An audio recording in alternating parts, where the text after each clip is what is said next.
A promessa de Humberto de Campos. Voz Iba Mendes. Capítulo 1. Foi um alvoroço na vila quando se soube que alguns rapazes do lugar haviam sido sorteados para o exército. Há meses andara por lá, tomando nota dos nomes, um capitão que levara o endereço de todos. E ninguém se lembrava mais dele, nem da sua farda, quando chegou aquela notícia, alarmando as mães, afligindo as noivas, mas entusiasmando ao mesmo tempo a mocidade vigorosa da terra, atingida pela convocação. No tempo do Paraguai, diziam os velhos, cachimbando monotonamente à sombra fresca das latadas, o remédio era o mato. Ou então, passar o facão na mão direita e cortar uns 2 dedos para não puxar o gatilho. E enumeravam-se os que, por esse modo, haviam fugido ao recrutamento. Foi assim que escaparam o Bernardo Viúvo, o Joaquim André, o defunto Casimiro, o defunto Rogério e o falecido Manuel Simeão, pai de Sotero Boa Vista. A contribuição humana lançada de chofre sobre a vila do Araçá era, porém, de molde a não permitir deserções.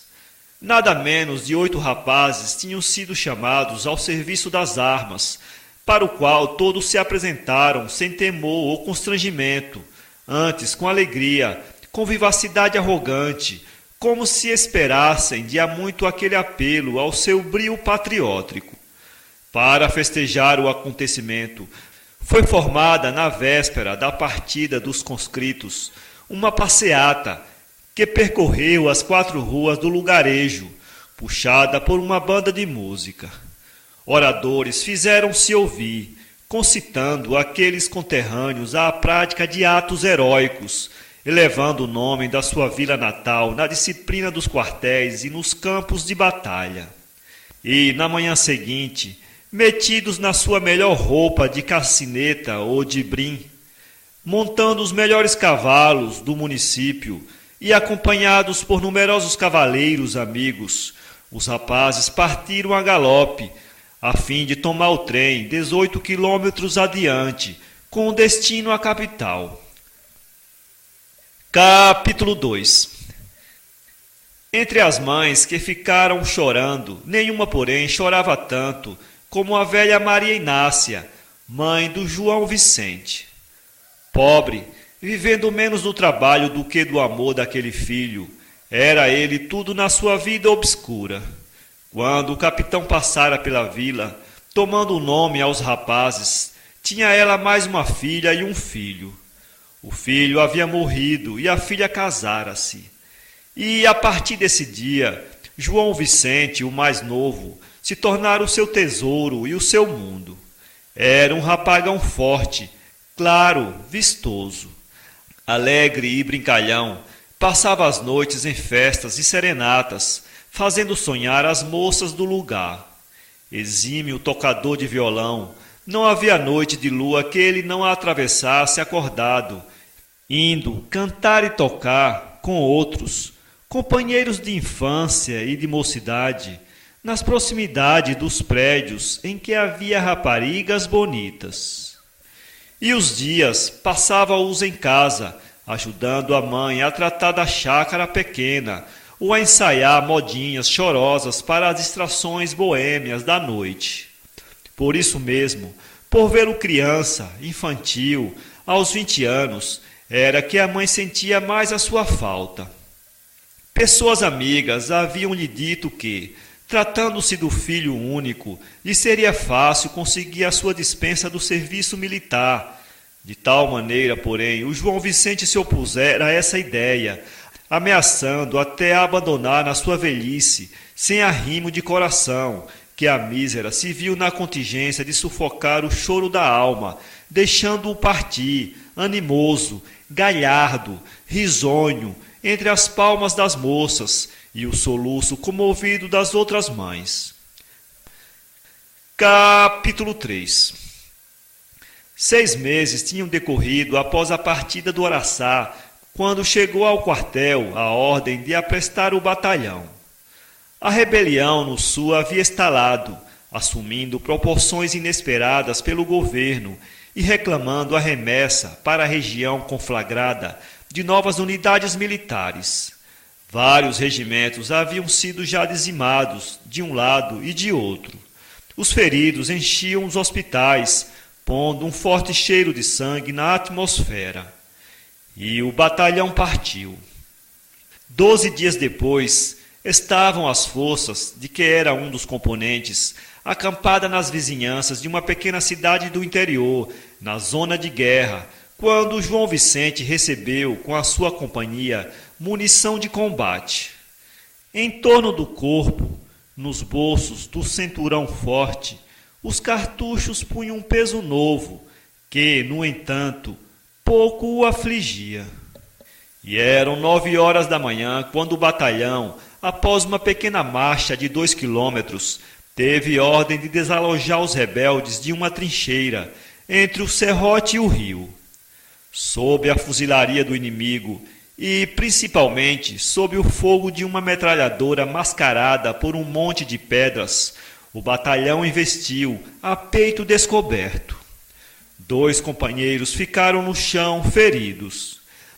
A uma ordem de comando, os soldados deitaram-se e começou a avançada lenta, morosa, ventre na terra, o queixo arrastando na grama, avançada de répteis, de animais coleantes, cuspindo fogo pelo cano escuro dos fuzis. Dentes cerrados, olhos ardentes, a mão crispada na arma, carregando-a e descarregando-a continuamente, João Vicente avançava palmo a palmo, sob o fogo do inimigo. A grande fila que se formara no instante da investida tornava-se cada vez mais curta e mais rala. As balas uniam sobre a sua cabeça como uma agulha diabólica que costurasse a atmosfera. Se olhasse para trás, para o caminho percorrido de bruços, desanimaria talvez ao ver o campo semeado de corpos, uns estorcendo-se sob as dores dos ferimentos, outros paralisados, já pela morte instantânea, os olhos vidrados, a boca escancarada, golfando sangue. João Vicente não sabia, porém, naquele momento, se tinha companheiros ou se avançava só. A metralhadora estalava na sua frente como a motocicleta da morte. O seu leque de balas varria tudo. Estava ele mesmo assim, quase a 20 metros do monte de pedras. Mais 10 metros e, se não fosse descoberto, estaria pela posição, fora do alcance da arma terrível. O suor descia-lhe da testa, cegando-o. Mais 5 metros foram vencidos, mais 3 e outros ainda. A 4 metros não se conteve mais. Abandonando o fuzil, o sabre na mão, deu um salto de tigre, atirando-se com todo o peso do corpo, como uma bala de canhão, sobre a pilha de granito, que se desmoronou com estrondo para o fosso da trincheira, levando de roldão o assaltante, a metralhadora e, de mistura, com os blocos de pedra, os 2 atiradores que a manejavam. Calada por essa maneira a arma que mais os hostilizava, os assaltantes, desprezando a fuzilaria, puseram-se de pé e investiram contra a trincheira, rangendo os dentes. E, em breve, após um curto combate à arma branca, em que homens da mesma pátria se retalhavam, se dilaceravam, se estraçalhavam, com fúria sanguinária, tomavam os legalistas posse do reduto, onde o sangue coagulado se misturava repugnante entre zumbidos de moscas, com dejeções humanas e com a lama da chuva da véspera. Promovido a cabo, João Vicente tomou ainda parte em 2 combates e em diversos reconhecimentos. Bravo, calmo, destemido, portara-se sempre, em uns e em outros, a contento do comandante, que lhe havia prometido já as fitas de sargento. Não era, porém, mais aquele rapagão claro das serenatas do Araçá. A barba forte, que raspava toda antigamente, tomava-lhe agora o rosto, envelhecendo-o, dando-lhe os ares daqueles cangaceiros do Nordeste, que via passar às vezes a cavalo pela vila, com a faca de um lado, a garrucha de outro e o clavinote na lua da sela. A vida militar absorvera o boêmio. Era agora um soldado. Capítulo 4. Com a partida dos sorteados, o Araçá era como um organismo que tivesse sofrido uma sangria. Sem as suas festas dos sábados e as suas serenatas das noites de lua, as casas passaram a fechar mais cedo e a abrir mais tarde. Parecia que aqueles 8 rapazolas enchiam, sozinhos, as ruas da vila. Por toda parte reinava uma tristeza de morte. Ao chegarem à capital, ao quartel, alguns escreveram, e as cartas, ligeiras e simples, passavam de mão em mão como relíquias, que eram. O coração da vila acompanhava-os, até que uma grande emoção a abalou, meses depois, com a notícia de que o batalhão em que haviam sido incorporados partira entre festas da população da cidade para as campanhas fratricidas do sul. De quantas almas sangravam no calvário da saudade, nenhuma havia, porém, como a da velha Maria Inácia, mãe de João Vicente. Desde o momento em que o filho partiu, acendera ela uma lamparina de azeite em frente ao oratório tosco, forrado de azul, onde a Senhora das Dores chorava, o coração transpassado por uma espada. De joelhos, as mãos juntas, os olhos súplices, postos no rosto consolado da imagem, prometera no arrebatamento da sua fé e do seu temor. Minha Mãe Santíssima, vós que sois mãe, velai pelo meu filho, guiai-o através de todos os males, preservando-o da morte e dos perigos do mundo. E eu vos prometo trazer sempre acesa, dia e noite, esta luz aos vossos pés. E dia e noite não faltou jamais aquela chama votiva aos pés da Senhora das Dores. 3, 4, 5 vezes, nas horas de sono, levantava-se a velhinha no seu xale preto para examinar se ainda havia azeite no copo e se a pequena rodela de cera e cortiça daria ainda até de manhã. Parecia-lhe ao coração alarmado que aquela chama era a própria vida do seu filho e que, se apagasse, a sua existência se apagaria com ela. E, nesse delírio, redobrava de cuidado, vigiando a chama tímida como se velasse a cabeceira de um enfermo, sob a ronda traiçoeira da morte. Até que, uma noite, foi um desespero. Fadigada pelas vigílias contínuas, a velhinha adormeceu mais profundamente na cadeira, ao lado do oratório. Quando despertou, madrugada alta, o quarto estava escuro. Meu Deus, meu filho morreu! Gritou num acesso de terror, os olhos arregalados na treva, as mãos tateando, trêmulas, a caixa de fósforos na mesinha do oratório. A velha criada que lhe fazia companhia acorreu, tropeçando nos móveis e, riscando o fósforo, reacendeu a lamparina. Luísa, meu filho morreu! O João morreu, Luísa! Gritou, abraçando-se à velha serviçal. Sossegue, nhá Nassinha, sossegue, não morreu não, tenha fé em Deus, pedia a outra, procurando tranquilizá-la, tendo embora a alma assustada por aquele prenúncio. A datar desse dia, a vida de Maria Inácia passou a ser uma agonia contínua, entrecortada de preces diante do oratório. As promessas multiplicaram-se, até que, uma noite, em um momento de maior aflição, ofereceu com toda a sua alma devota.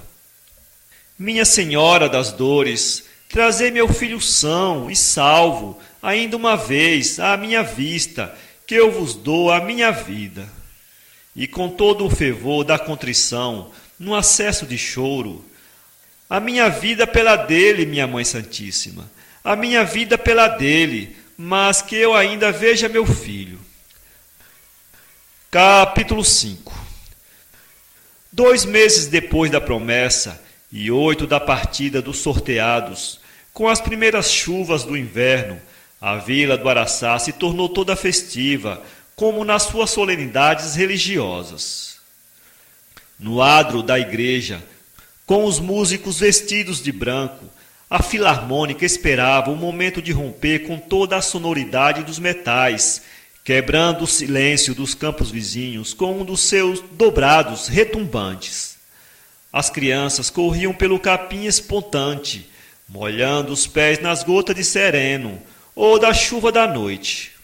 Comerciantes, fazendeiros, agricultores, trajando as roupas domingueiras, conversavam à porta dos estabelecimentos. É que voltavam ao Araçá, em gozo de licença, 4 dos 8 conscritos do ano, que se haviam portado heroicamente em campanha. E entre eles, já no posto de sargento, vinha, queimado do sol e com os sinais da fadiga no semblante, o João Vicente, filho de Maria Inácia. De repente, um grito. Lá vem eles!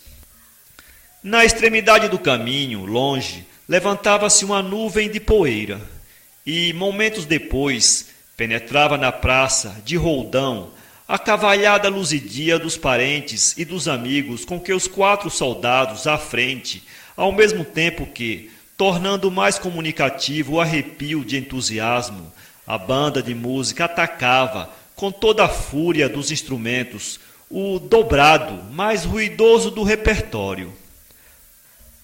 Capítulo 6. Aproximava-se o dia do regresso dos rapazes. Todo aquele mês havia sido de festas, de homenagens aos bravos soldados conterrâneos. E à medida que se escoavam as horas, mais se confrangia a alma de Maria Inácia. O seu coração não se saciava de acariciar o filho. Às noites, levava-as acordada, passando-lhe as mãos pelos cabelos, cobrindo-o com o lençol, beijando-lhe a cabeça adormecida. Nos primeiros dias, estava certa de que a Senhora das Dores consideraria uma loucura a promessa que lhe fizera e a perdoaria. Pouco a pouco, porém, à proporção que se aproximava o dia do regresso, foi sua alma se inquietando. Prometera dar a sua vida pela do filho, se ainda o abraçasse uma vez. Deus o trouxera aos seus braços, ao seu carinho, à sua presença. Devia cumprir o voto? E se não cumprisse, Deus não a castigaria no coração, arrebatando-o ao mundo nos novos combates em que tomasse parte? Esse pensamento afligia-a, até que de repente resolveu. Não, eu devo cumprir a promessa. Devo sim, antes eu do que meu filho. E eu resistiria acaso à dor de perdê-lo se o perdesse por culpa minha, por falta minha perante Deus? Capítulo 7. Os dias que antecederam o regresso dos rapazes à sede da guarnição tinham sido de chuvas torrenciais. Na serra, principalmente, havia chovido muito, e avolumado pelos riachos da montanha, o rio Araçá rolava agora transformado em torrente, arrastando galhos de árvores e moitas de aninga no turbilhão das suas águas escachoantes. Comprimido pelas ribanceiras, que ia lambendo numa volúpia furiosa de sátiro, fazia vertigem vê-lo. De quando em quando, um ruído cavo alarmava os moradores ribeirinhos. Era a queda de um barranco, de uma barreira da margem, que logo se dissolvia em rodopios, na retorta diabólica daquelas águas. A viagem estava marcada para as 9 da manhã seguinte. Amorosa, meiga, solícita, Maria Inácia passou todo o dia ao lado do filho, extremando-se em cuidados, em meiguice, em desvelos. Beijava-o de instante a instante, abraçando-o com toda a força da sua fraqueza, como se quisesse apegar-se a ele e não o soltar mais. À noite, houve uma festa de despedida em casa de um dos licenciados. Maria Inácia ficou em casa, ajoelhada diante do oratório, rezando. Pela madrugada, o João entrou. Vinha suado, cansado, exausto de dançar. Despe-te, meu filho, e dorme, disse a velha, abençoando-o. Os galos amiudavam. Uma brisa fresca sacudia as árvores, fazendo estalar no chão os pingos da chuva acumulados nas folhas. Pé ante pé, o xale ao ombro, Maria Inácia entrou no quarto do João. Ajoelhou-se à sua cabeceira, beijou-lhe a testa, os cabelos, a mão abandonada para fora da cama. Ergueu-se, tomando o rumo da porta, e de lá, enviando um último olhar ao filho adormecido, saiu como uma sombra. À margem do rio, parou, olhando a torrente. As águas gorgolejavam sinistramente lá embaixo, no escuro. Ajoelhou-se, persignou-se e balbuciou, trêmula, a oração dos mortos. Chegou o xale mais para o corpo magro, num arrepio, e, fechando os olhos, deixou-se rolar, como um fardo, pelo declive da ribanceira. Só 2 dias depois, 3 léguas abaixo da vila, entre 2 pedras, foi pescado o cadáver. As mãos, que tanto haviam rezado, tinham sido já devoradas pelos peixes.